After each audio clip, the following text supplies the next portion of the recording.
Saravá fraterno a todos, satisfação, mais um encontro do programa Meu Saravá Fraterno. Para quem não me conhece, está vendo um vídeo pela primeira vez desse canal, sou Marcelo Gutierrez, sacerdote de Umbanda e dirigente da Choupana do Cacique Pena Dourada.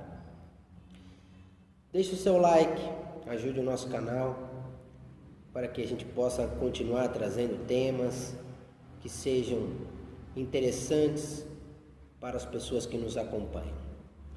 Bom, pessoal, satisfação, como eu sempre digo. Hoje eu vou trazer um tema, um assunto, né, que vai ser colocado aqui, que há muito tempo me perguntam, né, me pediram, melhor, se eu pudesse falar sobre essa entidade. Hoje eu vou falar sobre o Exu Marabô. Me desculpe. Vou falar sobre o Exu Marabô. Exu Marabô tem uma história muito importante na minha vida. O seu Marabô, ele foi o Exu que acompanhou a minha mãe carnal, que recentemente faleceu.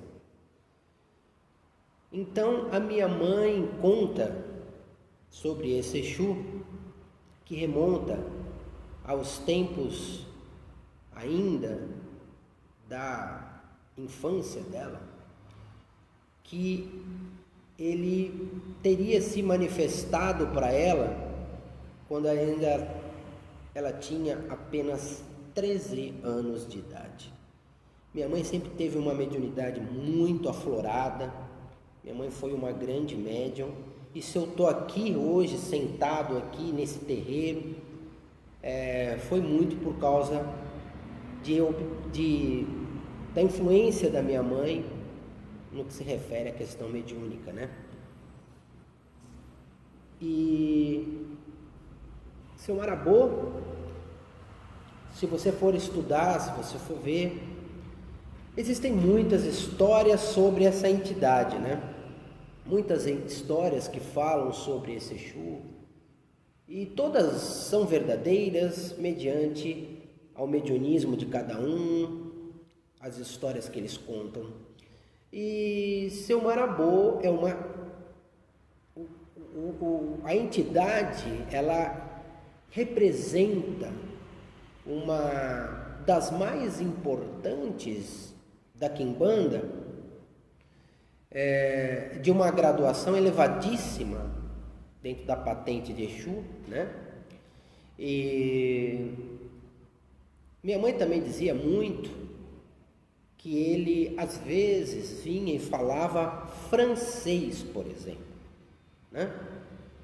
Como que uma criança ia sair falando francês quando incorporava essa entidade? Ela tinha 13 anos, meu avô, o pai dela, chegou a levar para tudo quanto é lugar para tentar entender o que estava acontecendo. Achavam que era louca, e é assim como se conta a maioria das histórias. Enfim, o Exu Marabô, ele tem muitas passagens, muitas encarnações que o credenciou para o grau que ele ocupa. É um Exu que responde diretamente a Iemanjá, né? Junto com Xangô. Algumas vertentes da Umbanda dizem que ele responde para Oxóssi também, mas os mais tradicionais colocam Exu Marabô sempre respondendo diretamente ao Orixá Iemanjá, né? E seu Marabô tem muitas histórias, como eu falei, mas eu vou contar uma rápida aqui, que é uma daquelas que a gente vê, está disponibilizada inclusive na internet. Há muito tempo atrás existia um rei que estava muito preocupado com a sua esposa, pelo qual a rainha ele amava muito, e esse rei ele já tinha tentado de tudo para curar uma enfermidade muito séria que a rainha estava passando. Aí, ao tentar tudo, não ter obtido nenhum sucesso, desesperado e sem esperanças, eis que surgiu nesse reino um negro que era desconhecido por todos e adentrou lá o reino dizendo que ele teria competência para curar a rainha. O rei, muito desconfiado, não sabia o que fazer, acabou ouvindo esse homem que era diferente das pessoas daquele reino, né? Por ser negro e pelas vestimentas, pela simplicidade das vestimentas dele, né? Desculpe. Usando apenas um pano cobrindo as partes íntimas e colares de ossos, né? Coisas bem simples que ele utilizava, e ele pediu ao rei que ele teria, se ele permitisse, condições de cuidar e curar a rainha. O rei, sem opção, sem saber o que fazer, a rainha estava quase morrendo, quase desencarnando, ele permitiu. Então esse negro de nome Peróstino, ele se identificou com esse nome. Ele pegou e ficou durante 3 dias a pedido dele, utilizando ervas, minerais, ali, alguns animais, e foi fazendo uma série de intervenções com a rainha. No 4º dia, após todas as intervenções dele, a rainha se curou, saiu totalmente curada, e o rei ficou extremamente grato. Com isso, o que aconteceu? Ele começou, o rei, a disponibilizar, por conta da sua gratidão, uma posição para esse negro que tinha aparecido e curado a mulher dele. Só que houve uma série de rumores no reino, como que um negro, como essa pessoa estava alcançando um posto de nobreza ali dentro do reino, sendo que ele não era a cor, o conhecimento, ninguém sabia a sua origem, ninguém sabia de nada, e começaram a questionar o rei.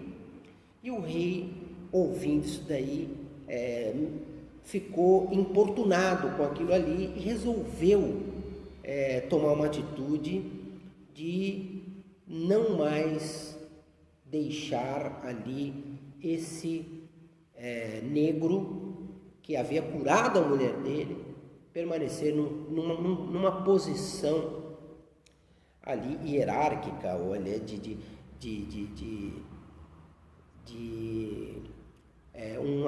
uma posição lá no reino de destaque, né? O que aconteceu? Ele soube, o Peróstino, né? Ele sabe disso, o negro sabe disso, e o rei acaba marcando um jantar onde ele ia comunicar o curador, né? Que ele ia sair do reino, que ele não ia mais poder usufruir daquela posição. Muito revoltado, ele quis se vingar, né? Ele quis se vingar, e o que ele fez? Ele preparou alguns venenos, e sem que as pessoas percebessem, colocou ali nas comidas, nos alimentos, todos que comeram, inclusive o rei, acabaram morrendo envenenados. Diante disso, ele fugiu do reino, porque ele ia ser penalizado por isso, e fugiu para as matas, né? Fugiu para um lugar onde ele entendia que ele não ia ser encontrado. O que aconteceu? Ele se sentiu extremamente arrependido de tudo que ele havia feito. E acabou pouco tempo depois também morrendo de remorso pela desgraça que ele havia cometido. O que aconteceu com isso? Esse espírito foi jogado nas trevas e, diante dessa situação toda, ele acaba sendo abarcado pela espiritualidade, como conta muitas histórias de Exu, e ele se dedica única e exclusivamente a se redimir de tudo isso, a trabalhar pela causa das curas, para ajudar as pessoas de uma forma em que ele pudesse se recompor, se redimir do delito que ele havia cometido, e acabou sendo abarcado, se tornando um portentoso espírito da falange de Marabô dentro da Umbanda, e que vem da Quimbanda, né? E que trabalha para a Umbanda. Essa é uma das histórias mais famosas do seu Marabô. Existem outras que dizem que ele foi nobre. São encarnações, e esses espíritos são abarcados por essa falange enorme que pertence a essa entidade. Eu tive a oportunidade de ver um Marabô que baixava na minha mãe, sempre com muita proeza, com muita sabedoria, até austero e rigoroso, né? Via a minha mãe incorporar essa entidade e protegia todo mundo da nossa família. Era diferente de outros marabôs que a gente vê aí, mas em tese a falange, ela cumpre essa determinação que esse posto do seu Marabô ocupa dentro de toda a confraria que rege Umbanda e Quimbanda, né? Enfim, como todos os Exus, eles gostam muito de trabalhar utilizando um bom uísque, um bom charuto, né? São austeros. A principal apresentação do seu Marabô é aquela careca com aquela barba, né? Com uma capa vermelha, usando aquela apresentação característica de Exu. Mas o Marabô que minha mãe via, ela não via ele desse jeito. Ela via ele usando um terno cinza, né? E ele se apresentava sempre andando atrás, assim, nos caminhos que ela dá, pela rua, até que de repente, quando ela percebia isso, ele desaparecia, sempre usando um terno cinza. Ela dizia isso, que ele se apresentava para ela dessa maneira. Existem algumas pessoas que vão perguntar, mas eu quero saber como é que faz trabalho. Não, eu não apresento os meus vídeos assim, faz um trabalho assim para o Marabô, porque o Marabô arreia a galinha. Não, isso não tem nada a ver. Isso daí, cada doutrina às vezes utiliza da força desse Exu através de alguns elementos. Firmeza desse Exu, ela é básica como qualquer outro Exu. Os elementos são colocados dentro das firmezas, né, utilizando as pedras características de Exu, né, os elementos que são colocados quando você vai firmar esse Exu, assim como você firma as outras entidades também, né? São utilizados os elementos que a gente não precisa ficar falando aqui, porque senão vai copiar uma coisa que tem um caráter sagrado dentro do conceito dos firmamentos das entidades.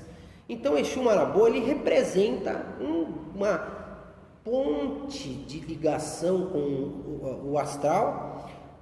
Como todos os Exus são magos, capazes de neutralizar e destruir baixas magias, comandam também uma falange enorme de entidades que são abarcadas dentro da falange e dos agrupamentos desses Exus, e é um Exu que eu tenho um imenso respeito, né? Assim como todos, né? Mas o seu Marabô como eu contei, eu tenho um imenso respeito.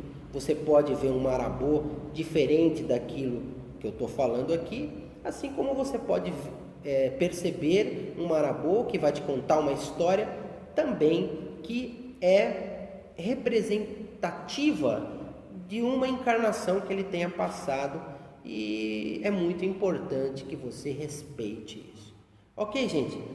É sempre muito bom falar de Exu. Exu sempre traz para as pessoas muita vontade de conhecimento, muito interesse em saber quem eles foram, o que eles são, o que eles sempre representarão dentro da confraria das religiões afro-ameríndio descendente. Tá certo, gente? Qualquer outra